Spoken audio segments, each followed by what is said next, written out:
Hello everyone, welcome to today's sections. My name is Kuo-Chen Lee. Today we are going to introduce you HTML tags and structures, editing text, tables, and more. We have learned the basic structures of HTML in the previous sections. Today we are taking steps further to look at more HTML elements and how they work in details. We will extend the hello.html samples to show the elements we are going to learn in today's section. Here are today's outlines. We will start with the corresponding text elements. First, we will look at the alignment elements centered to align your text. Then we will show you how to use the common text heading elements H1 to H6 to do the proper heading. To follow along, we will check the text styling such as underlined, bold, and italic.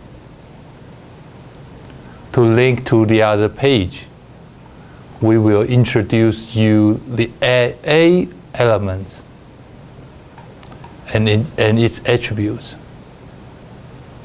Finally, we will show you the newline characters and the space characters in the web page to conclude the text elements.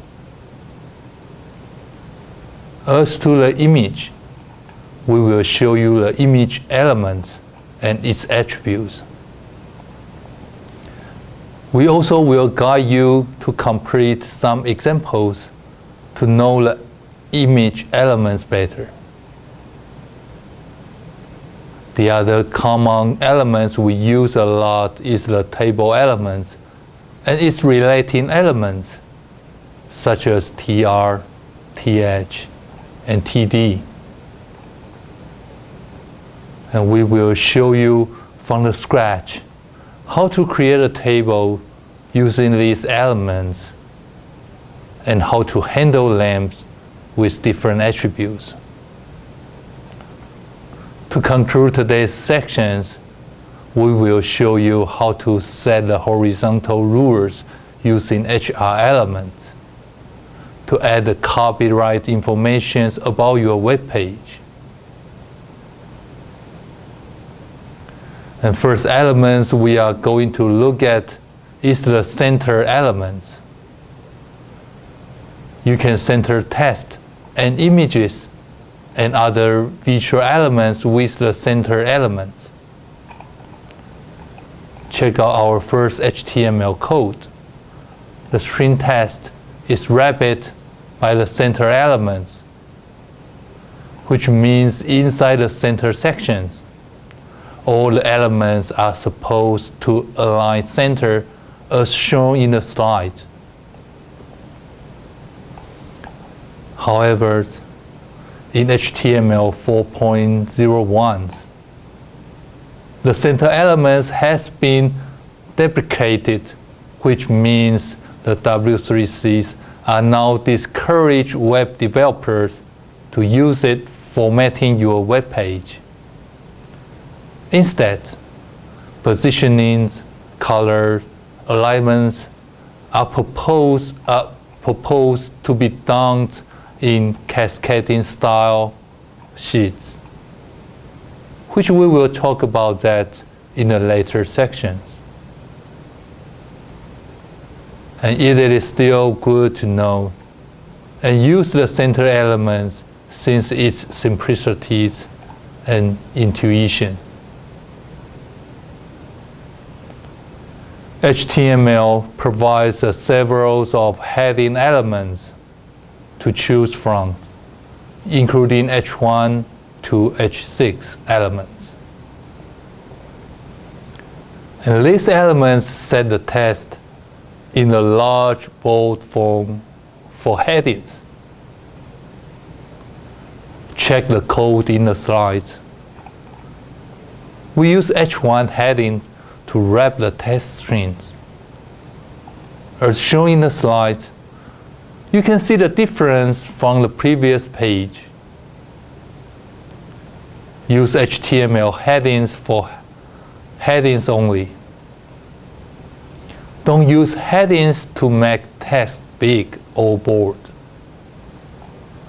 Search engines use your headings to index the structures and contents of your web pages.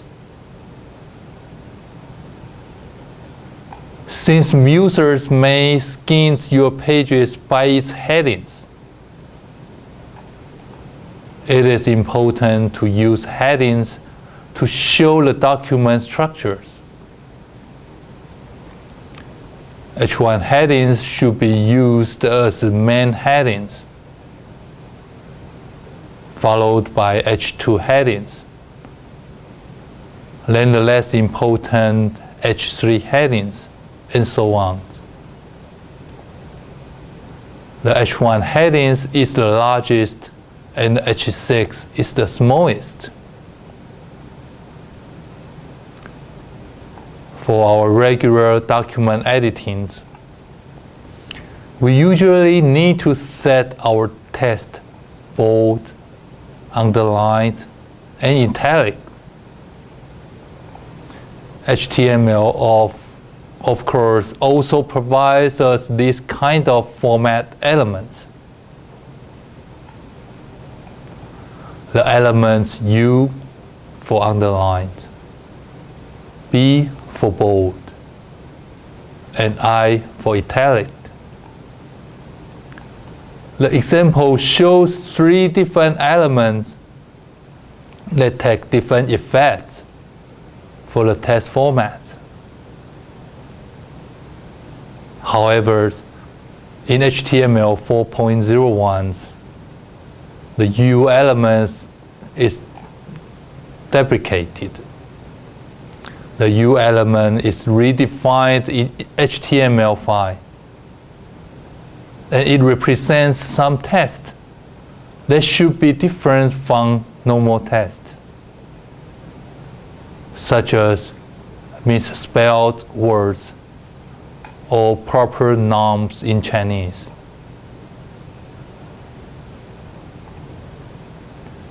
And we can use A elements to create a hyperlink with string text.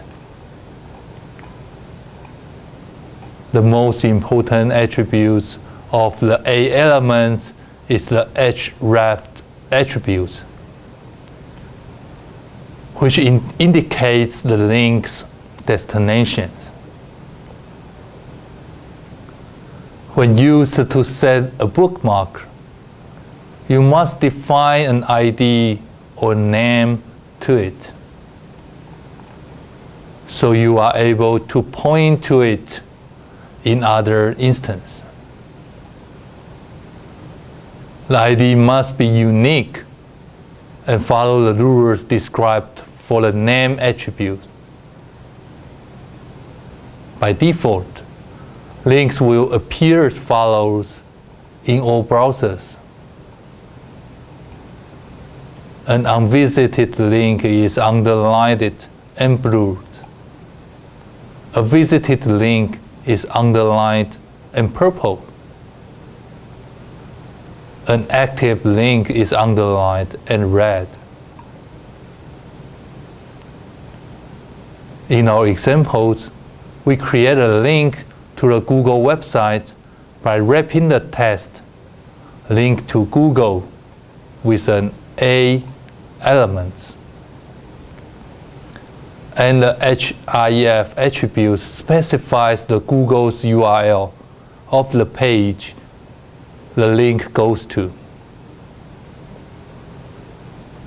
And note that the URL of the link has 3 different possible values. An absolute URL, points to another website, a relative URL, points to a file within a website, or an anchor URL, points to an anchor within a page. We have talked about that the newline characters and space do not take effects between text and text. Browsers will always truncate spaces and newline break in HTML pages. If you write 10 spaces in your text, the browser will remove 9 of them before displaying the page. To add spaces to your text, you can use the space characters entities and NBSP. In the examples, we added 4 more extra spaces in the line 3. So when it comes to the need of newline characters, we have to use BR elements. The BR elements represents a line break. This element must be used only for line breaks that are actually part of the content. To insert an image to the web page, you can use img elements. In the examples, we use the common img elements attribute, src, the source of the image. It tells the browser where to find your image file. There are 2 ways to specify the path of your image. The first one is the attribute path, which specifies the complete path of your image file. The second one is the relative path, which is the relative path from the current working directory. The example we use here is the relative path. We put the web page and the image file on the same folder to give the absolute path. Put the / in front of your path that indicates the home directory and starts from there. Besides src attributes, which is necessary for an image element, some common attributes that we use are listed on the slide. src, to tell the URL of your image. alt, to display the alternative text in the tooltip, a tiny windows of information that appears when the user moves the mouse onto the target. Height, to specify the height of the image displayed on the web page. The input value is in pixel. Width, to specify the width of the image displayed on the web page. The input value is in pixel. Border, to specify the border around the image. Aligned, to specify the alignment of the image. The possible value could be top, bottom, middle, left, and right. H-space, to specify the white space on left and right side of an image. V space to specify the white space on top and bottom of an image.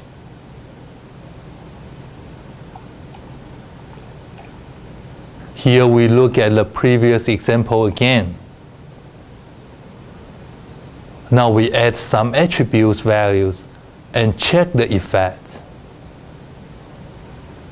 We set the image with the height of 50 and the width of the 350.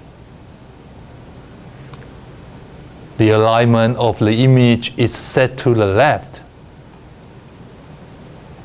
so we can see the image displayed on the left side of the web page. We also set the border of the image to 10 pixels. That's why we can see the black line border along the image.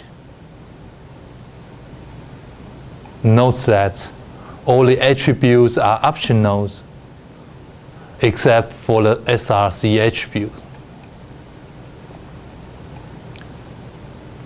Setting up the width and the height of the image makes the space for the image, as it usually hangs out with text and other elements. Images are essential to any business site. They show products, they generate interest, and motivate users to dig in your website. The table text defines an HTML table. An HTML table consists of table elements and one or more tr, th, and td elements. The tr element defines a table row. The th element defines a table header. And the td element defines a table cell. A more complex HTML table may also include captions, columns, column group, and t-head, t-foot, and t-body elements. In these examples, we created a table elements in the main body. The table contains two rows which are defined by two separated tr elements. The first row is the table header. We define two table headers using th elements, namely month and total. The second row is the data row. We use td to define the elements with the corresponding content. Notice that in the table elements, we specify one attribute border with a value 1 to set the border width. By default, HTML tables do not display borders. And that's perfect for formatting. The fact that you are using the table is invisible to the user if no table borders are showing. And there are still some other attributes we can use to customize our table. We will look some more in the next slide.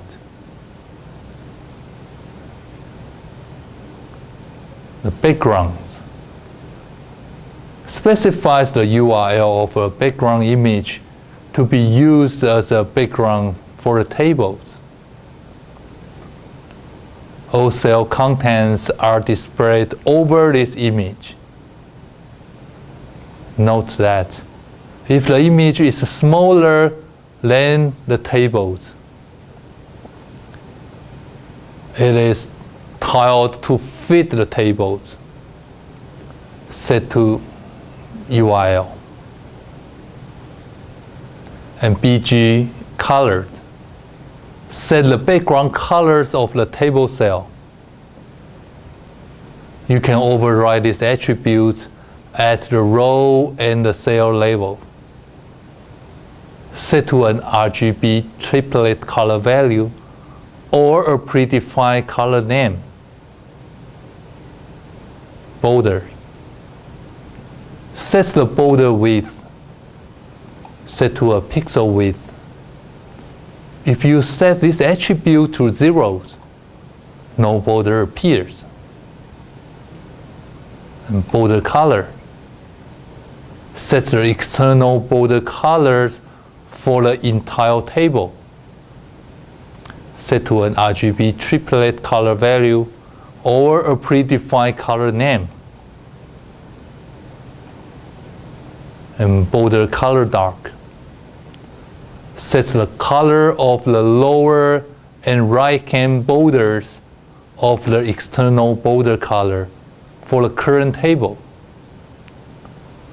Set to an RGB triplet color value or a predefined color name.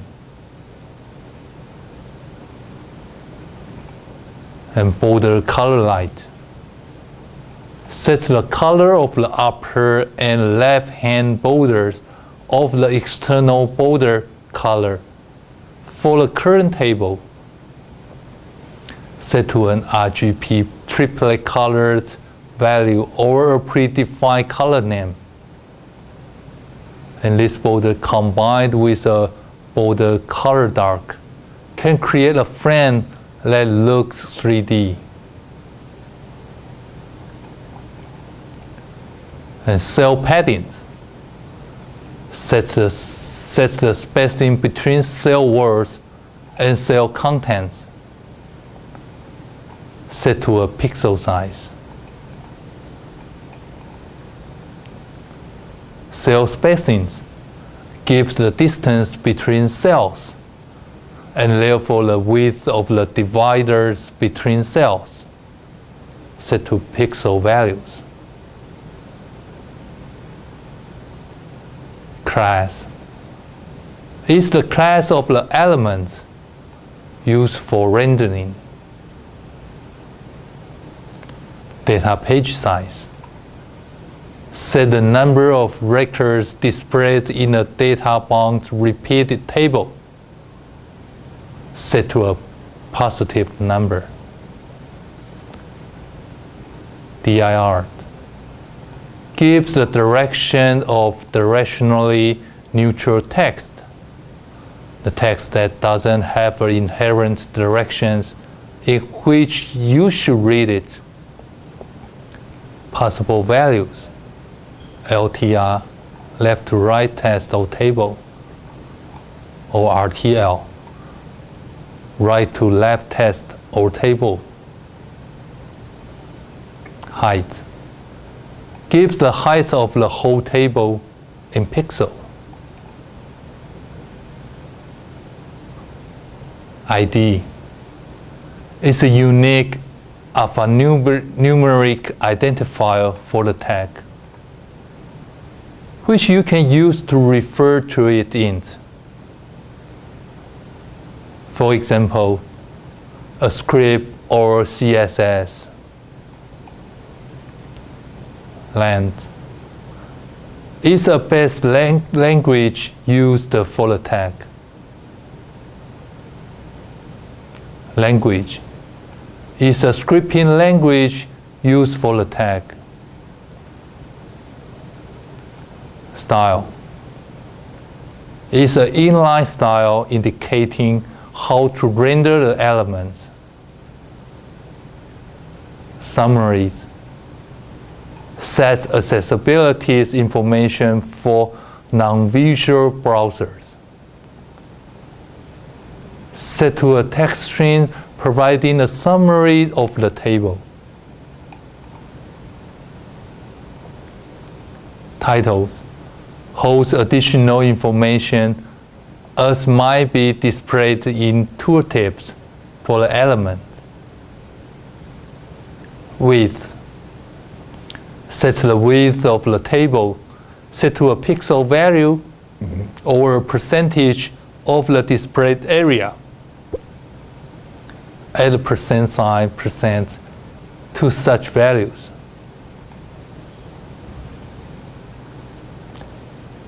Arranging the elements in a web page using HTML tables is a common technique in business web pages. Although there are other ways to arrange page elements, such as positioning them with CSS.